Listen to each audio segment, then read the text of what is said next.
অন্তর্বর্তী সরকারের এক বছরে একটি গুমের ঘটনাও ঘটেনি, এমনকি পুলিশ কোনো গায়েবী মামলা করেনি বলেও মন্তব্য করেছেন অ্যাটর্নি জেনারেল মোহাম্মদ আসাদুজ্জামান।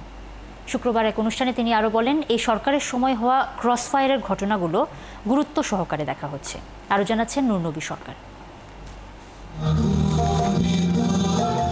লাল জুলাইয়ের কবিতা অনুষ্ঠান কেন্দ্রীয় শহীদ মিনারে। এতে অংশগ্রহণ করেন জুলাই যোদ্ধা ও শহীদ পরিবারের স্বজনেরা। কাদের এই রক্তের বিনিময়ে আমরা এই দ্বিতীয় স্বাধীন বাংলাদেশ পেয়েছি। অনুষ্ঠানে প্রধান অতিথি অ্যাটর্নি জেনারেল মোহাম্মদ আসাদুজ্জামান। তিনি জানান, যারা ২৪ ও ৭১কে মুখোমুখি করতে চায় তারা বিভাজনের রাজনীতি করে।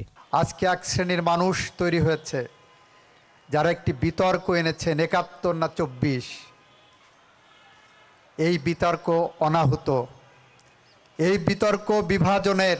তিনি জানান, গেল এক বছরে সরকারের সফলতা দেশে একটিও গুমের ঘটনা না ঘটা, আর ক্রসফায়ারের ঘটনাগুলো গুরুত্ব সহকারে দেখা হচ্ছে।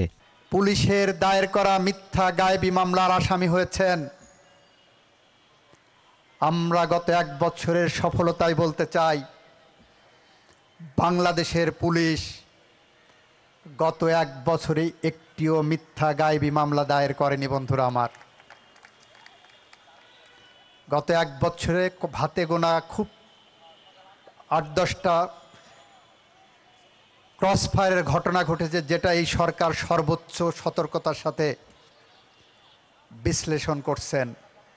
অ্যাটর্নি জেনারেল আরও জানান যে খুনি ও লুটেরারা পালিয়ে ফেরারি জীবন যাপন করছে, তা শকুনের জীবন। বাংলাদেশ ছেড়ে, দেশ ছেড়ে আপনি যখন অন্য দেশে যে ফেরারি আসামির মতো ঘুরে বেড়ান, সাহস থাকে না দেশে এসে বিচারের মুখোমুখি হয়ে জবাবদিহিতা করার। সে জীবন শকুনের জীবন, সে জীবন কাম্য নয়। অনুষ্ঠানে অ্যাটর্নি জেনারেল আরও জানান, বঙ্গবন্ধুর আত্মজীবনী বই লিখে যে পুলিশ সদস্যরা ফ্ল্যাট নিয়েছে তাদের বিরুদ্ধে ব্যবস্থা নেওয়া হবে। এবং সেই ১০০ জনকে ১০০টি ফ্ল্যাট উপহার দেওয়া হয়েছে শুধু একটি বই লেখার জন্য। নূরনবী সরকার, ৭১, ঢাকা।